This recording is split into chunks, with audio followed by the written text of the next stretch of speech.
The Starbucks cold brew you love is now available in a can. It's so good, you'll believe that too good to be true can be true.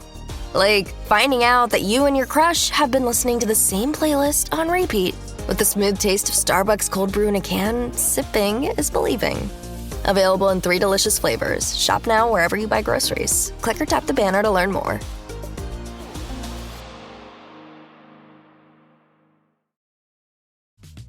This episode is brought to you by Batiste Dry Shampoo. Whether you're on the go, at the gym, or getting ready for a night out, Batiste has a dry shampoo for you. Refresh with over 10 signature fragrances. Or try Batiste Hint of Color, a tinted dry shampoo that seamlessly blends with your hair. Need an extra boost? Try Batiste Dry Shampoo with added benefits like volumizing, texturizing, and more. Buy Batiste now, in-store or online at your nearest retailer. You know how when you're living your life, and then all of a sudden you're out there helping cops solve crimes? ABC Tuesdays. I have an IQ of 160. I spot things that detectives miss. Fall's most anticipated drama is all new, High Potential. That big brain of hers is going to help us close a lot of cases. Caitlin Olsen is the new face of investigation. You're a single mom pretending to be a cop. I am not pretending. I'm just out here super copping. High Potential. All new Tuesdays, 10/9 Central on ABC and stream on Hulu. Listen ad-free and get to know Natalie and me better by subscribing on Apple Podcast or heading over to patreon.com/The Murder Diaries pod. On Spotify, you can do the same by searching The Murder Diaries ad-free. Welcome to The Murder Diaries. I'm Paige. And I'm Natalie. Tabitha Tozzi was a 26-year-old aspiring model and nightclub waitress living in Las Vegas, Nevada. After a night out, she was murdered on the morning of April 22nd, 2023 by her boyfriend, Oswaldo, aka Nate Perez Sanchez. An argument between the couple had escalated to the point where it turned deadly. In front of her close friend, he pulled out a gun and shot her. He fled in her friend's car and has never been seen since. He disappeared without a trace. Some think he's in California. Some, Mexico. Both are a possibility. Some think he might even be still hiding out in Vegas. No one knows. Tabitha's friends and family just want justice. This is her story. Used to think it's in my head, but I'm walking with the dead. Tabitha Lacerda Tozzi was born June 21st, 1996 in Japan. Though she was born in Japan, her family is an Italian-Brazilian family from Sao Paulo. The family eventually moved from Brazil to Los Angeles, and then from Los Angeles to Vegas when she was about 8 years old. Here's her mom, Regina, to expand more on this. Yes, she was born in Japan. She wasn't born in Sao Paulo. She was born in Japan. We kept going back and forth to Brazil. We went every year since she was a baby. Since we came into the United States, we will go back and forth every year when she has off from school. But she's Brazilian. I mean, she was born in Japan. She's Brazilian, but she was born in Japan. I used to model when I was younger. And then so my agent sent me to Japan. So I was going to be there for a year in Tokyo, and I liked the country. So I went back home, sold my car, adventure, young, went back by myself to Osaka. It's where she was born. So she was born in Osaka. On June 16th, 2020, Tabitha posted a picture to her Instagram stories of her on a horse with her grandpa in Brazil. She wrote alongside this story's post, "I'm just reflecting on my roots and my overall life. I'll be turning 24 this Sunday, but no matter the time that may pass or how far away I am, I'm glad to have grown up knowing my people and my culture."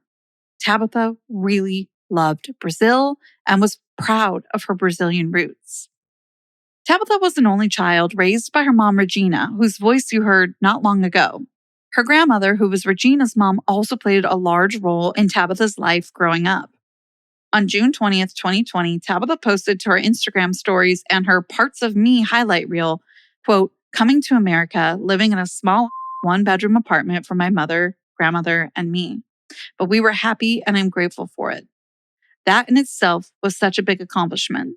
Shout out to my single mother who held it down," end quote.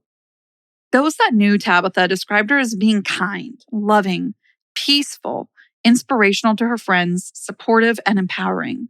Beautiful inside and out. Someone close to her also referred to her as a real-life guardian angel. Ashley Galvin told Fox 5, she literally was an angel on this earth. The most amazing person. She could do no wrong.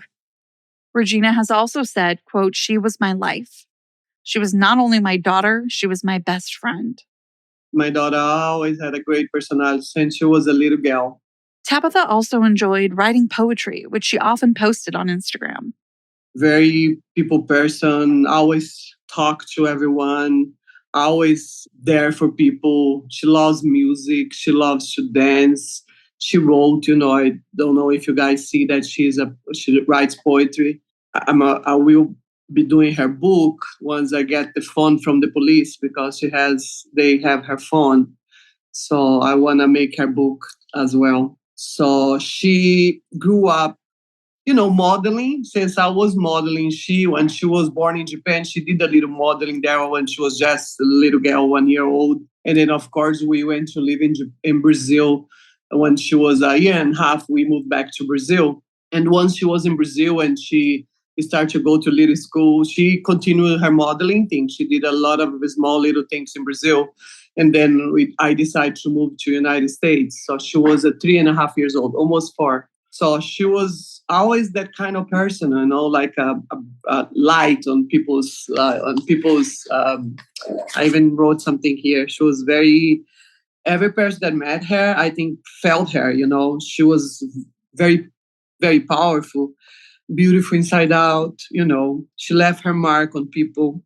She was always very grace and very warm to people as well. To me, she was like a true gift from God. She has a safe space for her loved ones always, and then very sacred in every way, I think. Always really funny. She was a very funny person. She was always making fun of things, She was like, without even trying, she was funny. She likes to make people, flawless, cute, She loves art. She was crazy about art. Very revolutionary. My daughter was a very revolutionary person. She got that whole save the world, vibe always. And she believed in people way too much, unfortunately. In my opinion, my daughter always see the good in people. Always, no matter what the person could be something different, and then she'll see the good on that person, and then she'll take that and she'll say, Mom, if God sent me this person to my life, it's because he wants me to help the person with the other side of, So in my opinion, what killed my daughter, it was because she always see the good on people. Tabitha earned her diploma from Cimarron Memorial High School in Las Vegas in 2014. She went on then to later graduate from esthetician school. In 2020, she made a name for herself as a featured model in a music video for the Reezy-produced single Rich by the rising star Lena Dre. Tabitha worked in the Vegas club scene at a place called Xy Las Vegas on Fremont Street. She was very popular and well-liked both in person, but also online. More than 37,000 people followed her on Instagram, and she had nearly 3,800 Facebook friends. That thing for her was something that very important, that she gives the time of her life for people. Her friends used to call her Sponge because they call her with problems. And she was a kind of a therapist of the group, She has a good tribe. She has a big tribe in Las Vegas.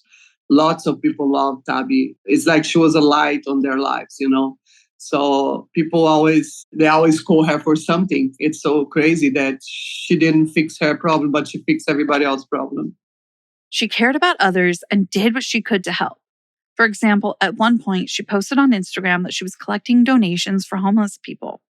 Trust. She trusts people. And I was always concerned about that on her because since she was a little girl, she would talk to homeless people, even when she was little. But now when she was older too, like I was talking to her friend yesterday and she was telling me a story that she would always stop and talk to people on the street. And I said, wow, she was always like that since she was a little girl. Tabitha was a hard worker. Xy Las Vegas issued a statement saying Tabitha was an integral part of our team and she will never be forgotten. Through all of her hard work, she never batted an eye giving back to those she loved and even supported her grandmother who had been diagnosed with dementia. Yes, she was very generous. And then Mama became really, really sick. I became very sick taking care of Mom because I put on weight and my head was all confused. And her and me, we didn't know what to do. Mom was not an American citizen. I was never have help from no one. I'm a single mom. She always say that I raised her and Mom because I raised my mom. My mom never worked. I always took care of my mom since I was 14. So we look around here for clinic that was way crazy, too expensive. We couldn't afford, It was too much for us to do. And then so I have a special person who asked me, no, bring her in. I got a clinic. I'm going to be looking every week, go there and take care of grandma. No problem. Someone that is not from the family, but it's like was a family person. It's very nice person. So Tabata helped me with that. It's inclusive with that as well. She helped me pay for the clinic, all the bills here. Yes. She was always very generous, my daughter. Always. No matter what. In addition to her mother and thousands of friends and fans, Tabitha is mourned by her Chihuahua Lulu, who after Tabitha's death reportedly sat at the door waiting for Tabitha to come home. Tabitha always want a dog. And then I say, I know your life. She's always out or traveling or out or this or that. And I go like, I know that it's going to end up be me, the one who's going to take care of everything all the time. And then I have to take care of grandma. I have to work. I take care of the house. I'm OCD. Like, I like everything to be in place. And then if we get a dog, he's going to eat our sofa. I should tell her that. And I say, when we get a house, we can get a dog. And then so we moved from LA and we moved to here in Las Vegas to an apartment. And she goes like, are we getting? I say, no, maybe if we get a house. And then after 1 year in that apartment, I sold my place in Brazil and we invest in this place here in a condominium. But it's not a house either, right? But it's big. It's like a little house. And then she's like, Mom, now it's time for my dog. And I go like, she was waiting. I know she got her dog late. She always say that. I can't believe I got my dog so late, but it was worth it to wait, So then a friend of her had a dog, gave a dog to a little kid, and then the little kid wasn't taking great care of the dog, and we sold that. And she looked at me, I look at her, and I say, okay, so talk to her about it. If the mom wanna give it to you, take it. And then so she gave it to Tabitha. She was like 2 months, I think, and Tabitha fall in love at the moment. Took her to the clinic, did all the shots and the ship and then everything. I mean, she was like a mother to her. It was like her little, her daughter, She'll talk to her like a daughter. She carries her all over everywhere like a little daughter. Yeah. And she's very lovely, Lulu. She's very friendly. I walk her around and people don't know me. They go, oh, that's Lulu. Everybody knows Lulu. I asked God to leave her with me for a long time because I need her company. She makes me happy. I'm all by myself here. I don't have anyone. For sure, she misses that because her mother was like, oh my God, crazy about her. She was always crazy about her. She kind of gets sad. She goes to her room. She listens when the garage open, next door open, and then she thinks that she's coming.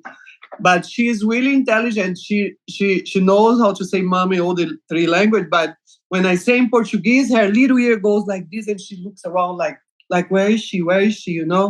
She misses her. Animals are like that. They miss them too. We know very little about Oswaldo, aka Nate Perez Sanchez, who again goes by Nate. He was born May 16th, 1996, and he was 26 at the time that he murdered Tabitha. It's noteworthy to say that Nate was married before. In 2019, an uncontested divorce was granted from the family court. He was obsessed with Tabitha. And no, that's not me being hyperbolic. I mean that in the most literal sense. Because according to Tabitha's mother, Regina, Nate tattooed Tabitha's face on his arm before they even started dating. It was her beautiful face, but then he did kind of a few Mexican style to be looking a little different. If you've heard about prescription GLP-1s, which truly who hasn't by now, you've probably heard that they're super effective or even seen someone's results. My own doctor and I had a quick conversation about them just because they're everywhere and I was curious about what's going on with them. And even she mentioned how effective they are. These things work. But here's the thing. It can be confusing how exactly one in need might get a GLP-1 prescription. They're also kind of expensive. This is where Ro comes in. Ro gives you access to prescription compounded GLP-1s with the same weight loss ingredient as brand name GLP-1s at a fraction of the cost. Plus, they're in stock and you can get them in 1 to 4 days if you qualify. Ro members have support throughout the process, and if you're eligible for medication, patients have access to their provider on demand for any questions. The coolest part is you can see if you qualify from your own home. There's no need to wait for an appointment or try and find your way around a new medical office. Go to ro.co/murderdiaries. Memberships start at just $99 for your first month. Medication costs are separate. That's ro.co/murderdiaries. Go to ro.co/safety for black box warning and full safety info. Compounded medication is not required to and does not receive FDA review or approval. Prescription only. The Starbucks cold brew you love is now available in a can. It's so good you'll believe that too good to be true can be true. Like finding out that you and your crush have been listening to the same playlist on repeat. With the smooth taste of Starbucks cold brew in a can, sipping is believing. Available in 3 delicious flavors. Shop now wherever you buy groceries. Click or tap the banner to learn more.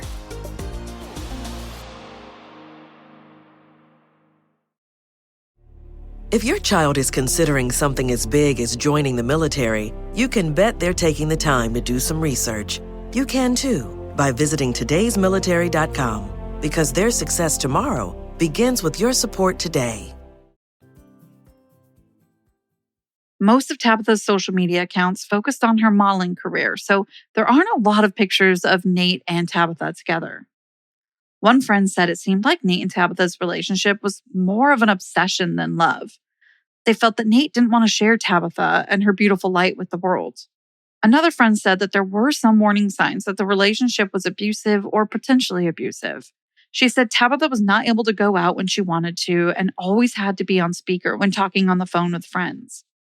He was always, to me, he was a very strange guy, always, all the time. He always wear hats and he always wear long sleeves, you know. The police has nothing on that guy. He doesn't have anything, not even DNA. That's what makes more difficult because he doesn't. They don't have anything on him from before. I mean, he never had anything. And he'll come here and he designed, my daughter, actually the last shoots that she had, pictures was for his brand because he said he had a brand that he sell online with the hats and t-shirts and stuff. And he'll come and make his design on his iPad and she'll help him with that too. Regina said in an interview with Channel 13 that Tabitha and Nate had a turbulent relationship. When we spoke with Regina, she explained that Tabitha was interested in ending the relationship altogether. So what I believe is that Tabby found out other things about him, maybe. She would never tell me because she respects me so much. So in that 8 months that they're together, was really 6 because the last 2 months she was trying to separate. She told me that the night before she lived here, the night before this happened. April 21st was the day that she told me that. The night before I stopped her here, when she was going to go get ready to go to work, she was bartending in this place and bottle service.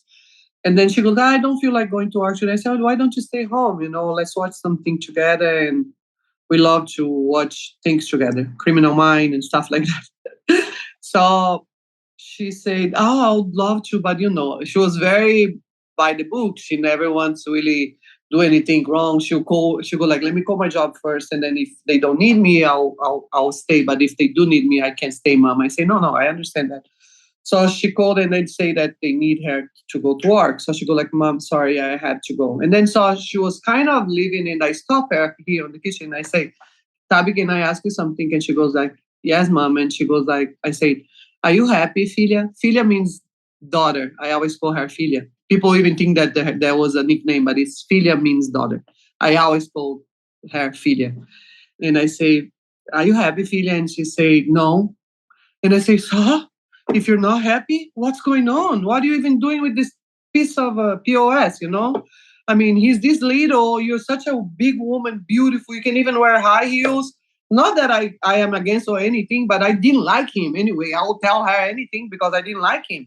And then I say to her, I say, why would you be with a person like that if you're not happy, you know? And she goes, Mom, I don't want you to be worried. That's why I haven't talked to you about anything. But I've been trying to separate for 2 months now. And I say, oh my God, and why don't you? Let's get this over. I say, you know, let me help you. Let me help you with something. Well, what should I help? And she go like, no. She goes like, I'm afraid of. And I say, when she say that, I look and I go like, what are you afraid of? And she goes like, I'm afraid of what he's going to do to himself. So I believe that he was threatening her, saying, if you leave, I'm going to kill myself. Or other things, I don't know. But then I say to her, I swear, I stop her and I say, listen, are you afraid of what he's going to do to himself or to you? So she calmly, my daughter never, I swear, she never thought that this was going to happen to her, because he never treated her bad. He treated her like a queen. He should have, of course. She said to me, Mom, he will never do this to me. Don't worry about it. She never expect that he'll do something like that to her. So I say to her, I say, no, you gotta do something. We gotta do something. You can't live with someone that you don't want to be with. And she goes like, Mom, don't worry about it. I'm going to work. And he was always waiting for her. Always. Before he was driving her, sometimes asking to drive her. And I look at her and say, you have a beautiful car in the garage. You have your life together. And then that was when she was starting, you know, like not letting him come and drive her or taking her here and there. She go like, I think that week was the week that she started to do things that she wants to go back like a normal life with her, doing her stuff. And then for sure he was starting to get intrigued about, I don't know what. And she said to me, but tonight, Mom, if he's not there, I'll come straight home when I finish. If it's not busy, I'll come home early. And then she goes like, but if he's there, today is going to be the day. So she finished with him that day. He was there waiting for her. They went to maybe 3 or 4 places, clubs and bars and everything that night. And every camera says her face was really sad and he has a very bad face, like he was jealous, he was mad. And then I couldn't sleep the whole night. So I sent her another text and I knew that she was out in a bar, in a PT's, was the last place that she went. And then she go like, Mom, don't worry. I am with him, but don't worry about it. Like, you know, I'm trying to have a conversation. And then I say, okay. And I must have slept for maybe an hour or half an hour. I don't know. The next time that Regina spoke with Tabitha was when she called her on the morning of Saturday, April 22nd, to say that she was trying to get away from Nate. She called me, I think it was 9:30, 9:45 in the morning, screaming, crying. And then she say, Mom, please come and get me. And I say, what? I go like, what do you mean? Yes, of course, I'll come and get you. But why? Where's your car? She go like, he say that he's not going to let me take my car. She was 10 minutes away from my house. 10 minutes away from my house. They stop at his sister's house because the sister was in somewhere Arizona because the mother was going to have a surgery or something. And he was checking the house. I have so many questions with no answer. I have so many questions in my heart and in my mind. What the heck that she was doing there? Why did she go there? What did she go there for? Why? But I have no answer on that. I guess she was there, and then he said that she wasn't going to take the car. He sat on the next, on the passenger, and with his feet outside and saying like a crazy, saying, no, she's not taking her car. You're not leaving. You're not taking your car. She called one of her friends, and her friend came and tried to help, asking, come on, let her take her car, la, la, la. And he said, no, she's not taking her car. So I think the friend took her to her car. I don't even know. Don't ask me because I don't know. Even with her friend, I don't know why she didn't took off. I don't know if his car was on the way, her car was on the way. I don't really know what happened. I don't know anything. But I say to her, I got blind. And when she said that to me, I say, yes, of course. And she turned off the phone. And then I started I don't know how long that passed. To me, it was eternity or it was 5 minutes. I don't know how long that passed. But I started to put on my clothes and I got blind. And I got into my car. She called me back again, saying, Mom, please don't come. Don't come. I don't want you to come. I said, what do you mean? I'm inside of my car. And I even broke my garage door. Everything came off me because I was blind. I don't even know how did I get to the freeway. And then she go like, I do not want you to go through this. In my opinion, Tabitha thought about what the heck? Why is he doing this? I mean, I'm not going to put my mom through this, Then she goes like, I don't want you to go through this, Mom. Please don't come. And I say, I'm coming. I was getting on the freeway. I say, I'm coming. Please, I'm coming. So I keep talking to her. Thinking that I'm talking to her. She has me on the phone, but she was sitting on her friend's car. And then I think her friend's phone dropped, and the girl just did this to pick up the phone. When she looked, Tabitha was gone. It was a second. She left the car, went to her car, sat down, and he stand up, went and shook her. She did not see anything. And I keep on talking to her on the phone. And then the girl she did not see that happen. She did not see anything. But then the only thing that she felt was when he put a gun on her and said, give me your car, and took off with her car, with her friend's car. And then she went and see that Tabitha was shot. And then she didn't even knew that I was on the phone, but I was on the phone with her. She heard me because I started to scream when I heard her talking to the police. And I thought, I never in a million years thought that this had happened, because I didn't hear a thing. He premeditated to kill my daughter. He used a special gun he shoot her, and he exploded inside of her head. Did not came out of her head. So that he premeditated, and was a silent. Nobody knew. She didn't know. I didn't know. Nobody knew. And I know that my daughter passed through him and saw that he had a gun on his hand. But she wasn't afraid. She didn't think that he was going to do that to her. The murder occurred April 22nd, 2023 at 11 a.m. on the 8100 block of Ledger Drive, just west of South Cimarron Road and north of Alta Drive in North Las Vegas. What are you talking about? I thought maybe they get a little confused, and then the neighbor called the police, la. But I keep on saying to her, what do you talk? I start to scream. And her phone was on her lap. Tabitha passed with the phone. She didn't pass at the moment, but it's like she passed, right? And then she heard me, and she grabbed the phone, and she said, Mom. I say, what are you talking about? Let me talk to Tabitha. She go like, she cannot talk right now. So when I got there, there was thousands of cars of police, firework, and I see, where's Tabitha? And then I saw, and I remember at this moment what they're lifting her body to take to the hospital. Yeah, and he runs. And the police didn't talk about for I don't know how many days, so he run. He took off. For sure, to Cali, then from Cali to Mexico, I don't know. He has family in Cali. We're so excited to launch our Journal Entries series. You can listen ad-free to the Journal Entries series by joining our Patreon at patreon.com/themurderdiariespod or subscribing on Apple. If you're on Spotify, you can also search The Murder Diaries ad-free and listen there. So you're probably wondering what journal entries are. And if you've ever had a bestie, you know that you can be on the phone with them forever. Or at least that's how Paige and I's relationship is. We can be on the phone with each other for 45 minutes and not even blink an eye. So that's what these journal entries are. They're going to be things we're reading, watching, and just shooting the shit with each other. That was kind of gross sounding, but... So join us. We can't wait to have you there. For $2.99, you can join us ad-free. Again, head over to Patreon, search The Murder Diaries ad-free on Spotify, or subscribe on Apple. We'll see you there. Bye. Join Season of Justice on September 25th, 2024 for our second annual Day of Giving. In honor of National Homicide Victim Remembrance Day, we are looking to double our impact from last year and fund 2 public awareness campaigns in one day. That is $10,000. We need your help to drive meaningful impact for families who have lost or are missing loved ones. Mark your calendars and be sure to donate on September 25th at givebudder.com/SOJDOG24. Together, we can solve cold cases.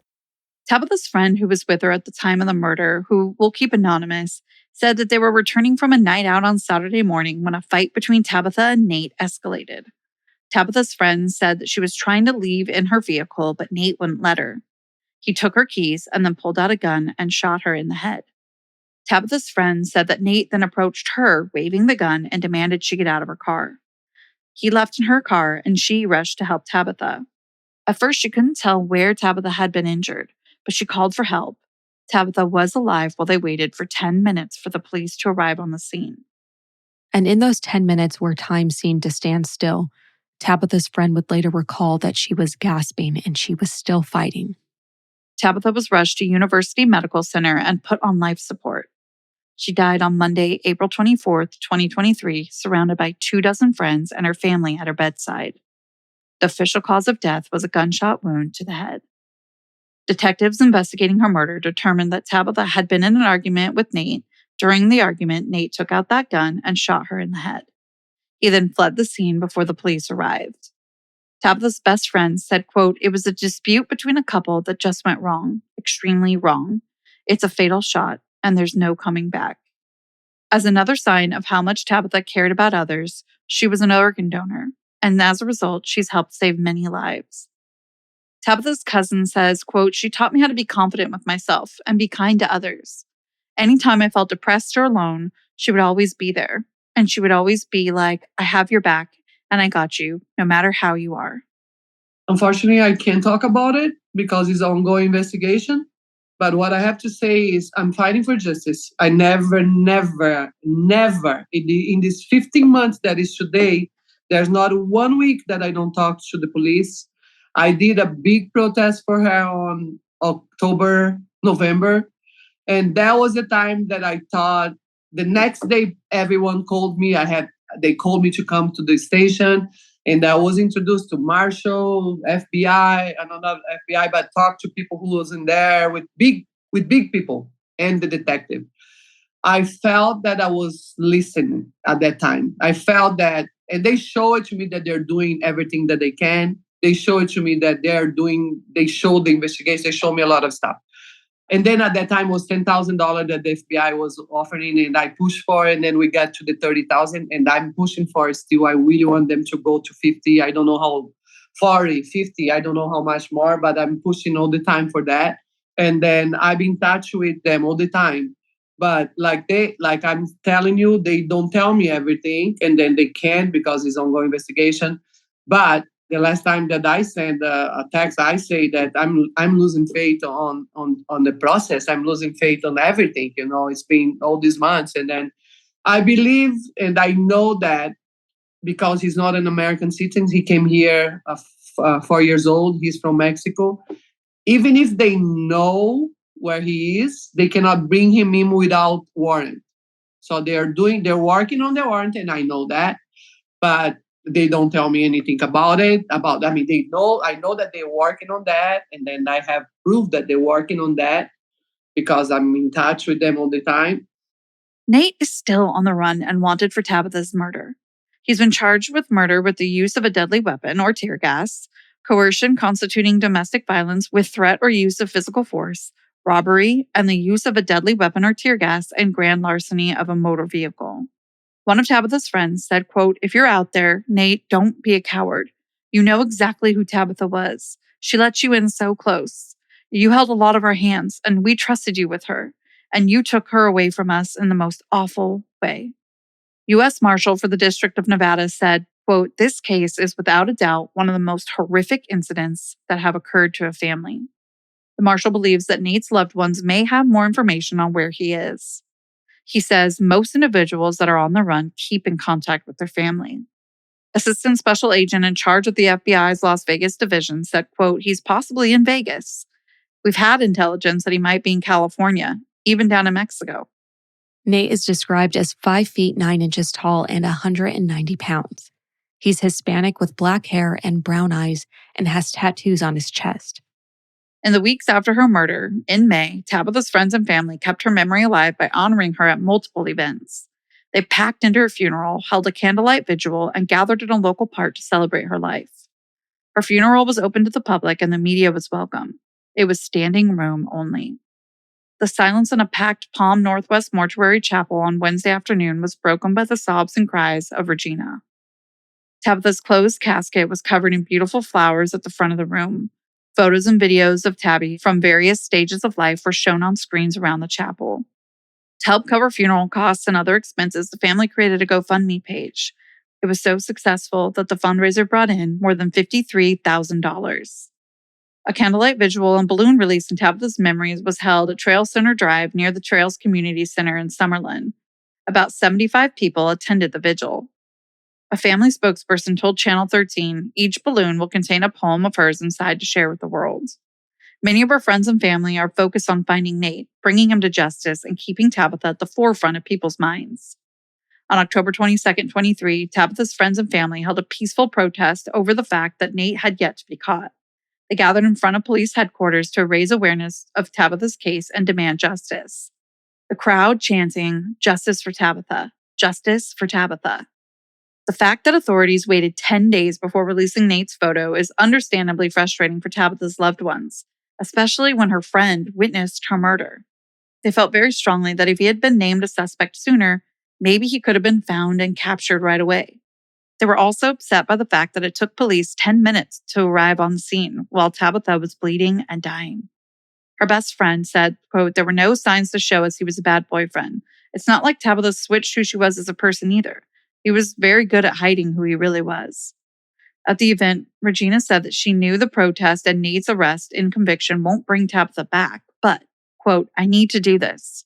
I'm going to fight until my last breath. I'm going to be here fighting for justice." She echoed similar sentiments when we spoke with her. They know that I always hashtag them, the police, the marshal, everybody. I don't care. I'm never gonna be quiet about it. My daughter never gonna be a cold case. Her friends and family demanded Nate turn himself in and asked anyone who might be hiding or helping him to do the right thing and come forward or turn him in.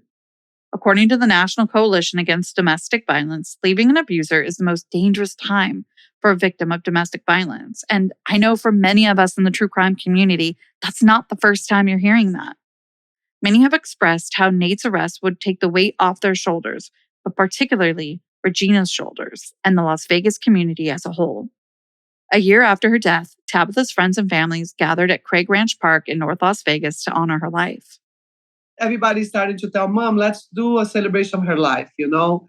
Before I was trying to get in touch with all the TVs here and everything. And I have one special girl that she's a daughter of my best friend. And she was a journalist. She was she was on the news, working on TV with the news and everything. So she knows everyone. So she was the one who's always contact people and then contacting me. So I did maybe 5 or 6 TV news right before. And the day of we did at the park was really beautiful. We got in together. I made what she likes the most, Brazilian hot dogs. And I brought it there. We bought a lot of food and drinks. And then the news, maybe 3 or 4 TV station was there, you know. So yes, we celebrate her life. It was very hard to celebrate her with not being here. But in the same time, I felt a lot of love and power, you know. Tabitha's friends and family, who lovingly refer to themselves as Tabby's Tribe, say they are continuing to fight to bring her justice. There's not one day that I don't cry for her. Every day is a hard day. There's never a day that I don't feel, you know, the pain that I'm going through to be in this world without my daughter. You know, she's my everything. She's always been my everything. In light of her death, Tabitha's friends and family want to raise awareness for domestic violence-related killings and domestic violence in general, encouraging women to seek help. The FBI is offering a $30,000 reward leading to Nate's arrest. Anyone with information about Tabitha's murder should call the Las Vegas Metro Police Homicide Unit at 702-828-3521 or contact Crime Stoppers of Nevada at 702-385-5555. Nate is considered armed and dangerous, and you should not approach or confront him. That's it for this week, but be sure to follow us on socials at The Murder Diaries Pod. We're everywhere, like I always tell you, Instagram, TikTok, even Facebook. And don't forget to check out our journal entries. Subscribe. We'll see you there. And until next week, Stay safe. Bye.